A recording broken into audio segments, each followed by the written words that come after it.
मैं मौजूद हूँ राष्ट्रवादी हिंदू शक्ति वाहिनी के कार्यालय में। हम राष्ट्रवादी हिंदू शक्ति वाहिनी के अध्यक्ष प्रदीप गुप्ता से बात करने आए हैं सनातन बोर्ड को लेकर। जिस तरह से घमासान मचा हुआ है, वक्र बोर्ड जिस तरह होना चाहिए उसी तरह सनातन बोर्ड भी होना चाहिए। इस विषय में को लेकर काफ़ी घमासान मचा हुआ है सनातनियों के बीच, अनुयायियों के बीच और धर्माचार्यों के बीच। जिस तरह से देवकी नंदन ठाकुर ने आह्वान किया है कि सभी सनातन और सभी हिंदू धर्म दिल्ली में 16 तारीख को एकत्रित हों। इस विषय में हम जानकारी लेने आए हैं प्रदीप जी से, उनकी क्या प्रतिक्रिया है और क्या सनातन बोर्ड होना चाहिए। जी प्रदीप जी, आपका बहुत बहुत स्वागत है हमारे चैनल पे। और हम जानना चाहते हैं कि जिस तरह से देवकी नंदन जी ने आह्वान किया है सभी हिंदुओं को एकत्रित होने के लिए और सनातन बोर्ड की मांग की है, क्या ये होना चाहिए? आप इसमें क्या राय देते हैं? जय श्री राम, धन्यवाद। देखिए, निश्चित तौर से देवकी नंदन ठाकुर जी की ये पहल सराहनीय है और सभी सनातनियों को, हिंदुओं को एकजुट होकर के और सनातन बोर्ड के पक्ष में खड़े होना चाहिए। और इस देश में जिस तरीके से हिंदुओं को बांट करके राज करने की नीति चली आ रही है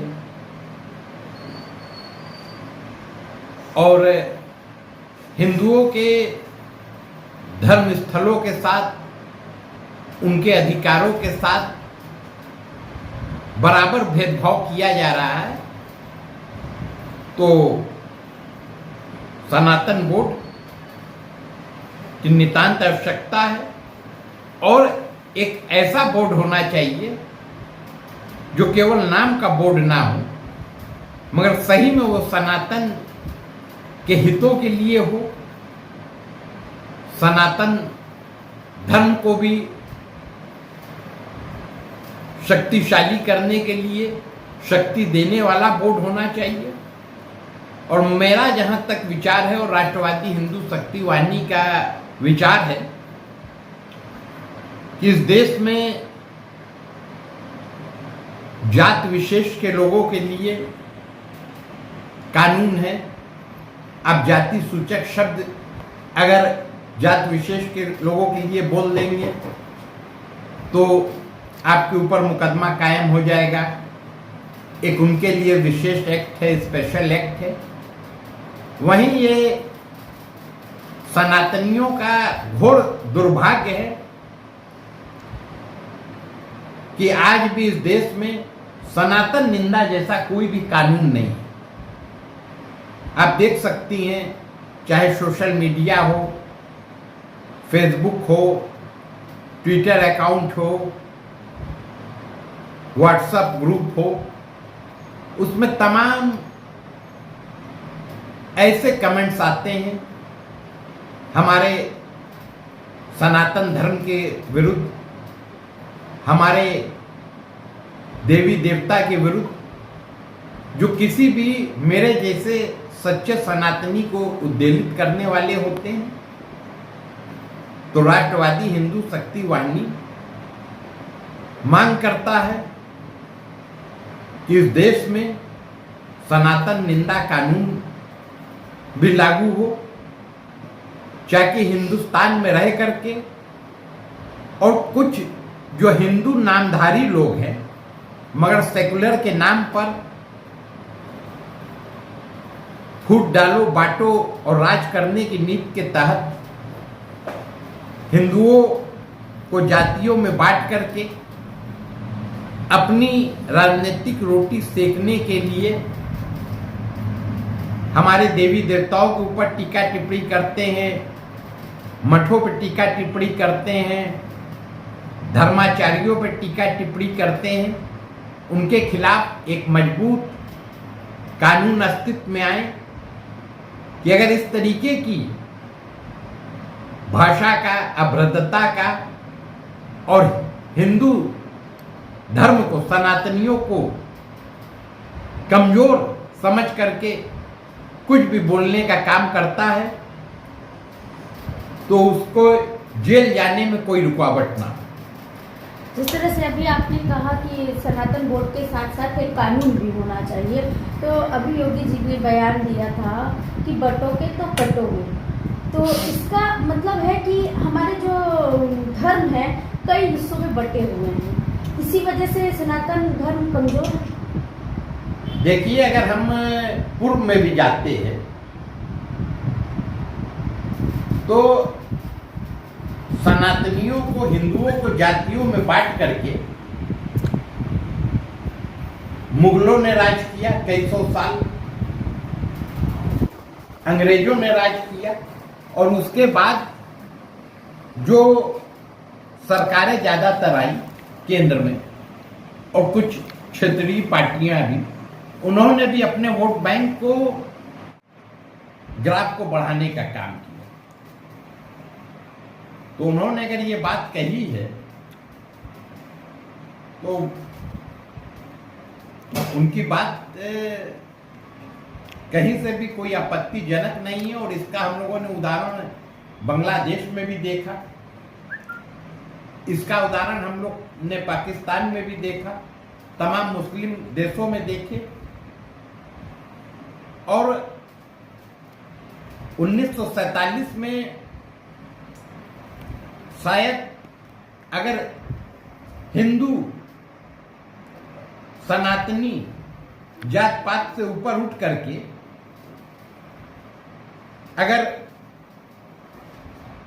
एक मंच पर होते और हिंदुओं का एक सशक्त नेता होता जो कि हिंदुओं की बात करता, तो आज पाकिस्तान जैसा देश का जन्म नहीं होता।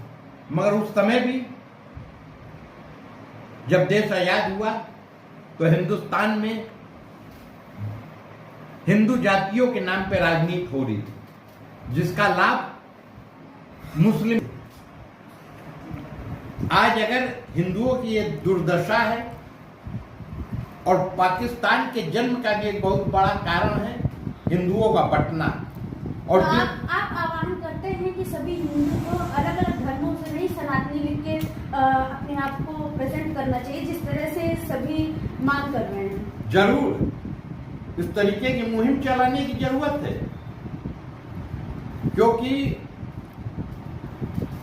हम जब मुस्लिम की बात होती है तो मुस्लिम केवल मुस्लिम है, ईसाइयों की बात होती है तो ईसाई केवल ईसाई है, मगर जब हिंदू की बात होती है तो ब्राह्मण, क्षत्रिय, बनिया, दलित, ओबीसी, एससी, एसटी फॉरवर्ड में बढ़ जाते हैं, और आपस में ही इस तरीके से उलझ जाते हैं कि जो हमारा मूल है, जो हमारी जड़ें हैं, हमारा जो हिंदुत्व है, जो हमारा सनातन है, उस जड़ को हम छोड़ देते हैं और हमारी शाखाएं अपने अपने तरीके से एक्शन और रिएक्शन करने लगती है, जिससे हमारी जड़ें कमजोर होती हैं। तो ऐसे में क्या करना चाहिए लोगों को? ऐसे में हमको बटोगे तो कटो वाले फार्मूले पर चलना चाहिए। अभी हाल की बांग्लादेश की घटना से सबक लेना चाहिए और अपने सारे राग द्वेष को भुला करके मैं बड़ा कि तू बड़ा, सबसे बड़ा धर्म पहले हम सनातनी है, पहले हम हिंदू है, उसके बाद हम ब्राह्मण, क्षत्रिय, वैश्य, शूद्र है। इस नीति पे हमको एक होना चाहिए। आप अपने नाम के आगे प्रदीप गुप्ता लगाते हैं, क्या आप अपने नाम के आगे प्रदीप सनातनी लगाना चाहेंगे? जरूर लगाना चाहेंगे, और इस विषय में हम लोग बात भी कर रहे हैं। हमारे संगठन में भी हमारे साथियों से बात हो रहा है, और एक हम लोग इस पे मुहिम भी चलाएंगे, और आपसे गुजारिश करेंगे कि आप भी सनातनी लगाएं। जिस तरह से मांग हो रही है महाकुंभ में, कुंभ के मेले में मुस्लिमों का वर्जित होना, धर्माचार्यों के द्वारा मांग की जा रही है कि अगर हम उनके मक्का मदीना के हज में हम नहीं जाते हैं तो वो भी हमारे महाकुंभ में ना आए, वर्जित किए जाए। तो इस पर आपका क्या विचार है? नहीं, ये तो अगर देखा जाए तो व्यवहारिक रूप से भी ये होना चाहिए, और मुसलमानों को और दूसरे धर्मावलंबियों को खुद नहीं जाना चाहिए। जब हिंदू प्रतिबंधित हैं, आपके काबा में, मक्का मदीना में, आपके जो जिनको आप अपना पवित्र इबादत गृह तीर्थ कहते हैं, तो आप हमारे इतने बड़े जो महाकुंभ लगता है सनातनियों का, वहां आप जाते हैं।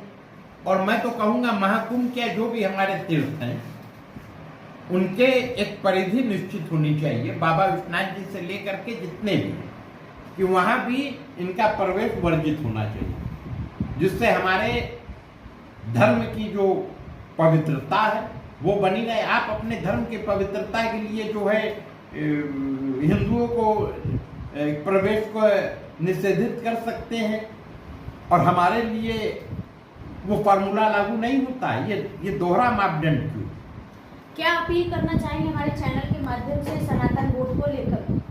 देखिए, सनातन बोर्ड का स्वागत है, मगर साथ में मैं आपके चैनल के माध्यम से देश की मौजूदा सरकार को, माननीय मोदी जी को, उनकी पूरी कैबिनेट को, सारे विपक्ष के नेताओं को, नेता विरोधी दल हैं पार्लियामेंट में राहुल गांधी जी, और जो क्षेत्रीय बड़े नेता हैं अखिलेश यादव, और जो हमारे बड़े धर्माचार्य हैं, हमारे गुरु हैं, हमारे शंकराचार्य हैं, हमारे महंत हैं, और आम जो हमारे सनातनी हैं, हिंदू जनमानस हैं, कि हम लोग राजनीति से और जात पात से ऊपर उठ करके सनातन निंदा कानून लागू कराने के बारे में गंभीर हो।